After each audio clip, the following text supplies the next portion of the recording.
โยเซฟควรจะลงยงมากใต้แหมในฐานะกบฏนายกยัตประเทศอียิปต์และกนอียิปต์ก็อำเนิงสะกึมเมื่อแล้วกนอียิปต์ปรี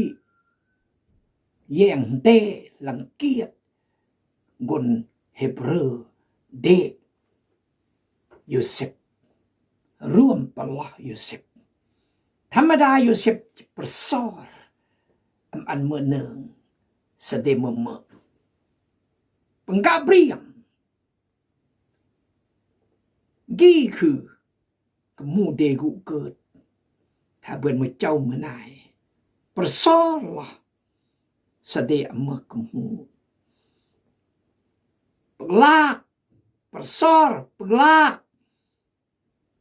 พยายามสู้รอยเจอันคล่องแคล่วและ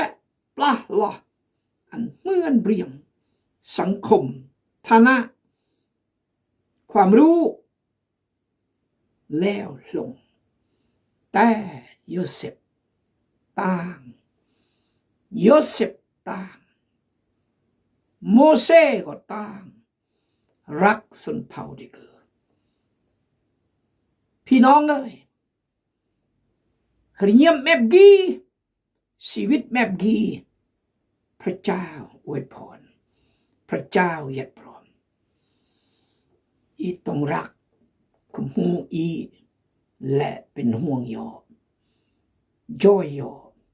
เท่าที่ย่อยเพื่อนจะดักหรือมากอันสำคัญจอยมากแนวจอยแนวคิดสติปัญญาจอยเมื่อเบียงดูถูกดูหมิ่นเผ่าเดจอยชี้แจงจอยต่อลงเผ่าเดจอยเผ่าเดคือพัฒนาหลอเดอันก้าวเขื่อนมันก็เลอะมันก็ย่อขยันตั้งอกตั้งใจซื่อสัตย์พร้อมรอยจูจริงและอดทนก็มุพลเลอะสำหรับกลุ่มหูอียัดมันหมดตั้งแต่อันเปรียงยองเหมือนอาจารย์คำเดชกลุ่มหูอียัดตะโบดยาลาวร่วมพี่น้องลาวกุมราวก็มือลาวยัดตะเมืองแคนาดาแวนคูเวอร์เรียงก็ย่องเกอความยอกขยันความเลือเอาจริงเอาจังดาเวียกพระเจ้านอกจากเวียกหาบุตรสงนะคิดเราเมายาลูเล่แต่งการปักเล็ปักกำราอากางน้ำกางเปลี่ยกางเด็กคนระดับด็อกเตอร์ระดับทนายความแต่สนาโอริโอดิเวตนี่ติดเบือน$500,000ยี่คือยกระดับกับมูเลยกี่แต่เสียดายมากคนยับมือแต่หล่อนเตะยาบูดยาซัรหอยคนนึบโลเล่เอาตัวมาลอดอันเปรียงดุดถูกมันยงเท่าอินปันเมื่อ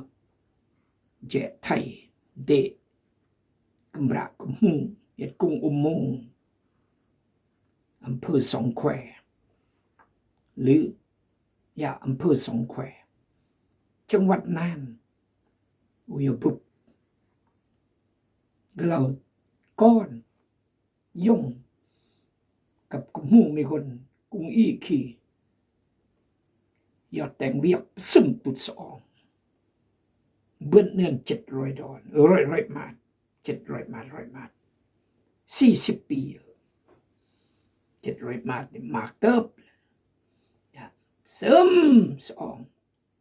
เพราะมังอะแผนรณรงค์อันประซึมตุดสองลดเดือนก็มูลอยลดเดือนก็มูลอยบูจ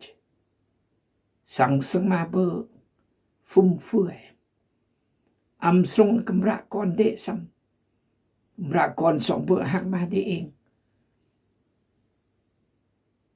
ลอยโครงการประซึมตุดสองนี่ปุ๊บกายเปิดหมดแต่โอ้เราเบิ่งแม่พ่อซื้อนาได้3 ไร่ซื้อลงซีนี่แหละเงินที่ไปปลูกต้นไม้ได้อันนี้เอาไว้เท่าวันนี้กี่แหละบังเอิญมันเป็นเรื่องทุกเดททั้งอ้อมเลยกี่โดยการกระทำโดยการเบิกกันมา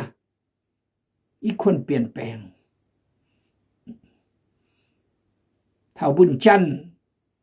บริษัทเทคโนเกิดมันมีคนที่เกิดดิ้นรนพัฒนาล่อเกิดก้าวเขื่อน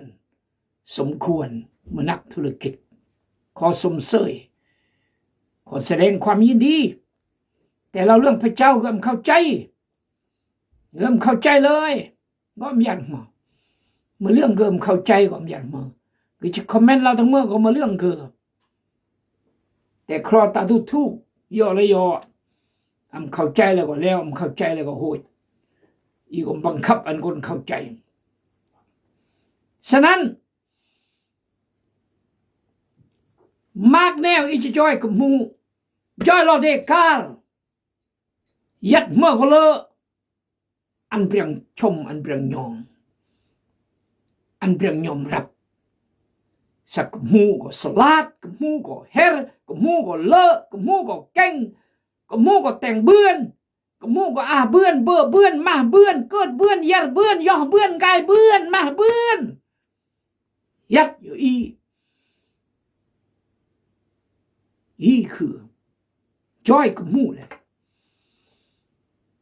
ยัดกระจักเมื่อตำแต่โอ้เผาเรียงต้องอันเรียงยอมอีมันอาจารย์มงกับบ้านครอบครัวยัดดาโบดอาจารย์วอนเมืองร็อกฟอร์ดอิลลินอยส์อเมริกาอาจารย์วอนย่องอาจารย์ละวานอาจารย์เงียยังกับบ้านอาจารย์ยัดอยู่นอเราอีเฮียนมากแนวจากอาจารย์บาร์กนงี้แต่ความสัตย์ซื่อแต่ความรักพระเจ้าความเสียสละแต่อันอีปังกาแต่ความเลอะความสัตย์ซื่อเดนออาจารย์เงียยังทุกเชื่อโอ้ยา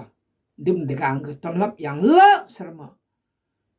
ใครในเมืองไทยพยายามจิบุบเกยจิต้อนรับเกยอำเบือนเพราะอาวิยกประสุมเดนอ yes พี่น้องเลยนี่คือขอพระเจ้าเมตตาอี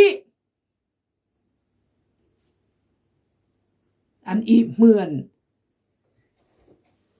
ยูเซฟรักยงมาใต้แหมและครอบครัวเด็กแม่คนอียิปต์จะดูถูกคนเกอแต่เกอก็ดูถูกเราลงมือเข็มชาวอียิปต์ผู้ที่มาห่วมนำนั้น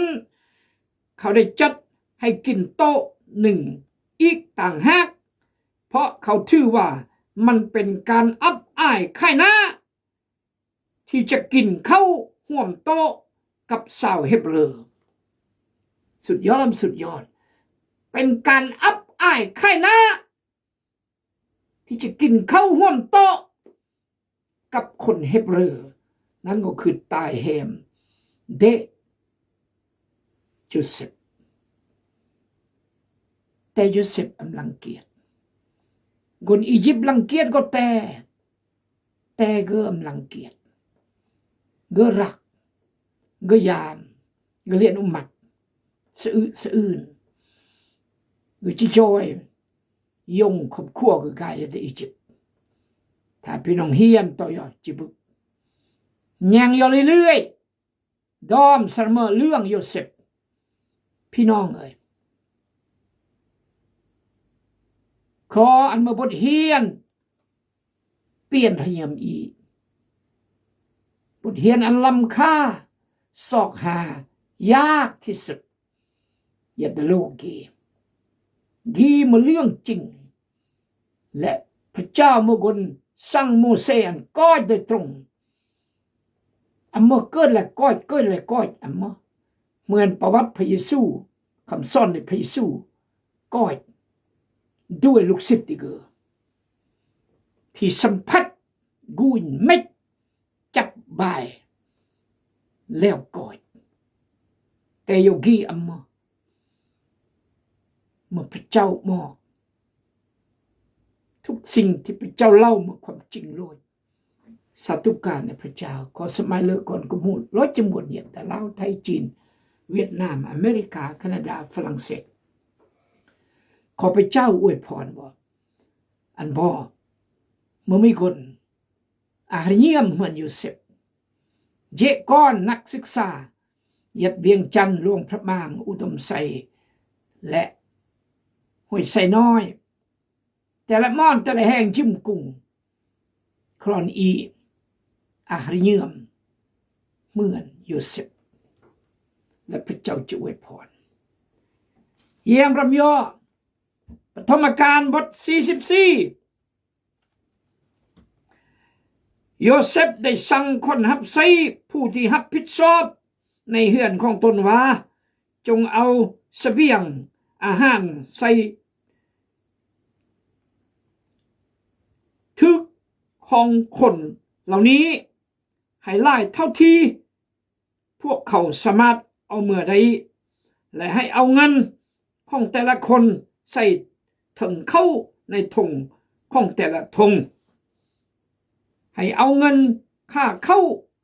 กับจอกเงินของเขาใส่ในถุงเข้าของน้องไซลาของพวกเขาคนหับใส่ก็ปฏิบัติตามที่โยเซฟได้สั่งนั้นเมื่อหุ่งเศร้าขึ้นมาพวกเขาจึงออกเดินทางกับเมื่อพร้อมด้วยหล่อของพวกเขาเมื่อพวกเขาไปบ่ไกลจากตัวเมืองพอเท่าใดโยเซฟก็กล่าวแก่คนหับไส่ผู้รับผิดชอบประจำเฮือนของตนว่าจงฮีบออกไปติดตามคนเหล่านั้นเมื่อเจ้า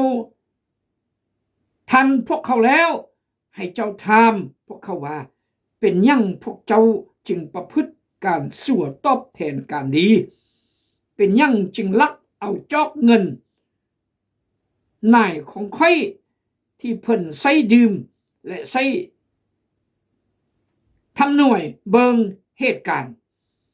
พวกเจ้าเฮ็ดผิดอย่างให้แหงหูบ่เมื่อคนรับใส่ตามพวกเขาไปทันแล้วเราก็เว้าดังเพิ่นที่นายได้สั่งพวกเขาจึงตอบว่าท่านเว้าเช่นนี้หมายความว่าอย่างไรพวกเขาสาบานได้ว่าบ่เคยกระทำสิ่งอย่างนั้นจักเถือท่านได้เห็นแล้วว่าพวกเขานำเอาเงินที่พบอยู่ในถุงเข้าที่กานาอานนั้นมาส่งคืนเพราะจะมาลักเอาเงินหรือคำของนายของท่านเฮ็ดหยังเอาเถอะในจำนวนพวกเฮานี้ถ้าจอกเงินตกอยู่นำผู้ใดให้ท่านฆ่าผู้นั้นทิ่มโลดและพวกเฮาทุกคนก็จะยอมเป็นคนรับใช้ของท่านยี่มหลอกสมดสมานแห่งกาเพราะนอกก็สัตย์สื่อแท้นอกก็อำเลยแท้นอกก็อำโลภแท้นอกก็เล่าตามความจริงและจากหัวใจต่อยอดลงมาคนทำไส้ว่าตกลงแต่ถ้าค่อยพบจอกนั้นอยู่นำผู้ใดผู้นั้นจะต้องเป็นคนรับใช้ของค่อยนอกนั้นให้กลับไปอย่างอิสระดังนั้นพวกเขาจึงเฝ้าเอาถุงเสบียงอาหาร ลงจากลังรอแล้วแต่ละคนก็ไขธงของตนออกคนหับไส้ของโยเซฟได้คนเบิงอย่างคักแน่แต่อายกกจนฮอดหนองล้าและในที่สุดก็พบจอกนั้นอยู่ในถุงเข้าของเบนจามินดังนั้นพวกเขาจึงจิก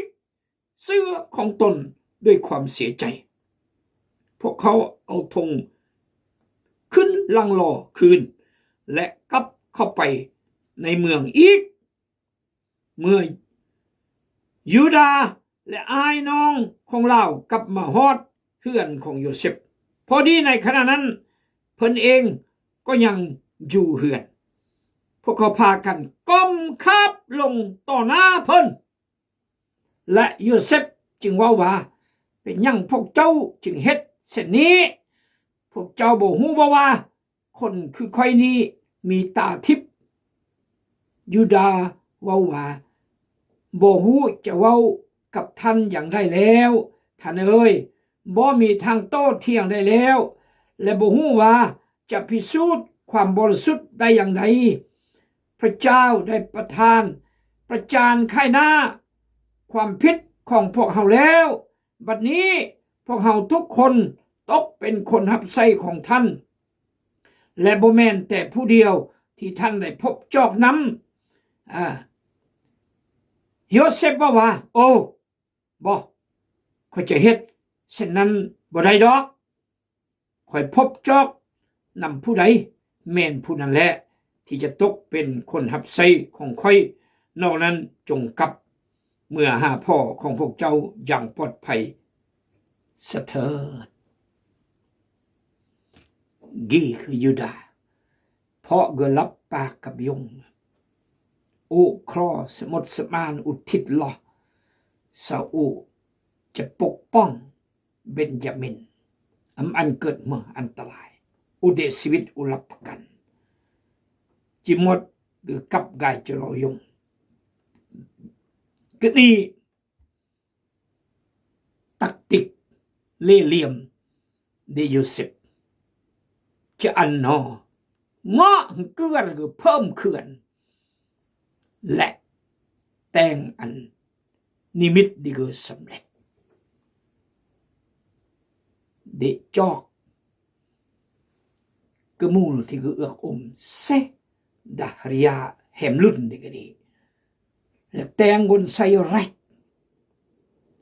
สะบอนี่เลือดจอกหัวหน้าโอนายกโอเหมือนในหม้อบอกอีเรื่องสมบูรณ์สมังเลือดลำหัวใจกายละมอดจอกบังเอ้ยเจ้าอีแนวกี่มอแบบกี่ยังถ้าบุบจอกนี่จะจัดการบ่เอาเลยเอ้ยจ้ามึง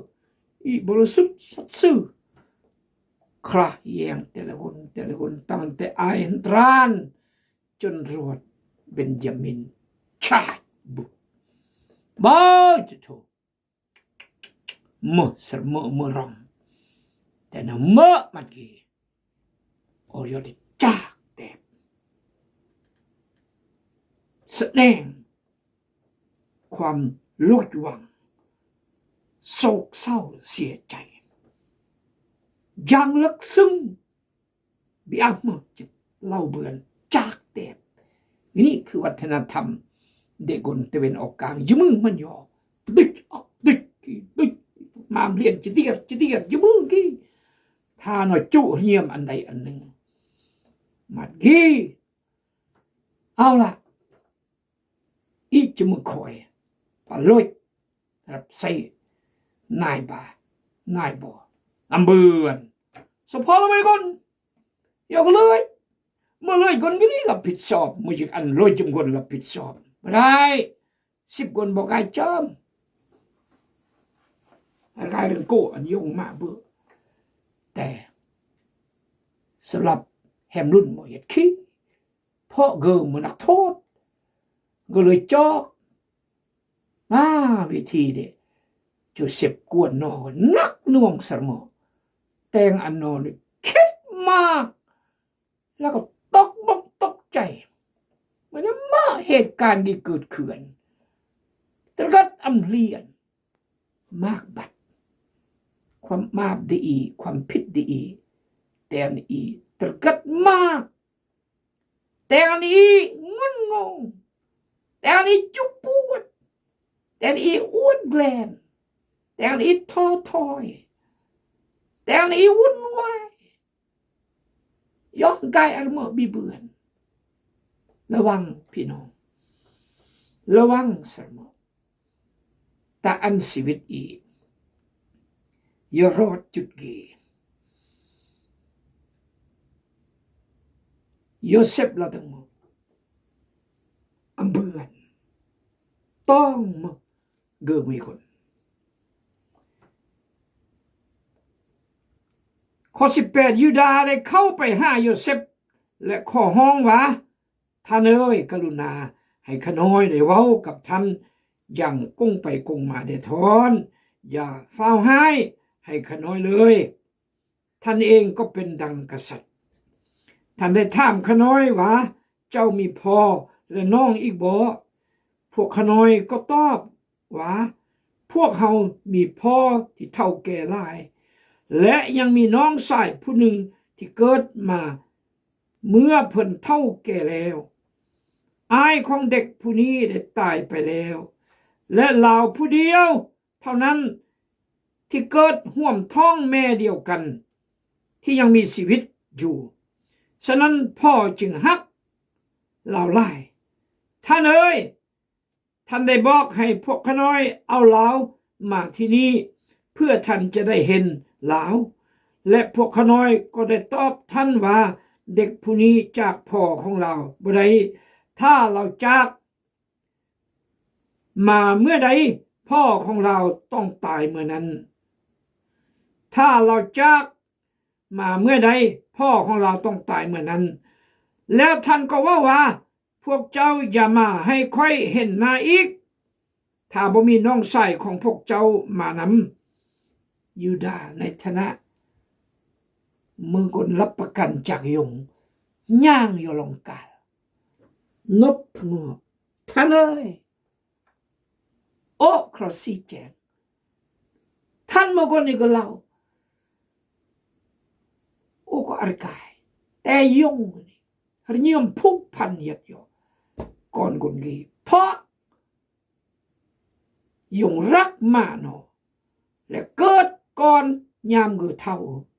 รักแพงสมองเอ้ยอย่าอยู่สิบยังก็หนึ่งลดเรื่องกี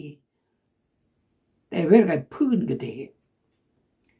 เมื่อพวกขน้อยกับคืนเมื่อพอพวกขน้อยก็ได้เล่าเรื่องที่ท่านได้เว้านั้นสู่เพิ่นฟังแล้วเพิ่นก็บอกให้พวกขน้อยกลับมาซื้ออาหารอีกเล็กน้อยพวกขน้อยจึงตอบเพิ่นว่าพวกเฮากลับไปบ่ได้เพิ่นจะบ่รับถ้าบ่มีน้องชายของพวกเฮามานำพวกเฮาจะไปถ้ามีน้องชายลาไปนำพ่อของพวกขน้อยจึงตอบว่าพวกเจ้าก็ฮู้แล้วว่าราเซนเมียของค่อยได้เกิดลูกชาย2 คนเท่านั้นให้ค่อยพื้นประกายโยเซฟคิดมากละมากรอยงดีกว่าเราสบาบานคนเมื่อก่อนเกิดมาบทที่โอรักเลียแล้วเสิร์ฟ14 ปีก็นี่เวลาพื้นอันอยู่10 เดย์พี่น้องเลยมืออีจะประเสริฐหน้าแบบกีโดยอีมบ่ได้ตั้งตัวเลยอีมบ่ได้คาดหวังอีมบ่ได้วางแผนแต่ก็จะบุบเพราะการกระทำการย่อการเบอะกันมาที่อีแตงโดยคำนึงคิดถึงและมน้ำพระทัยพระเจ้าก็จะกลายบุบอีกวนอีแม่มกีสิมันก็มีสิก็ลอยขอพระเจ้าเมตตาบุบยอมเมตตามือตัวยอเรื่องโยเซฟตะเกิน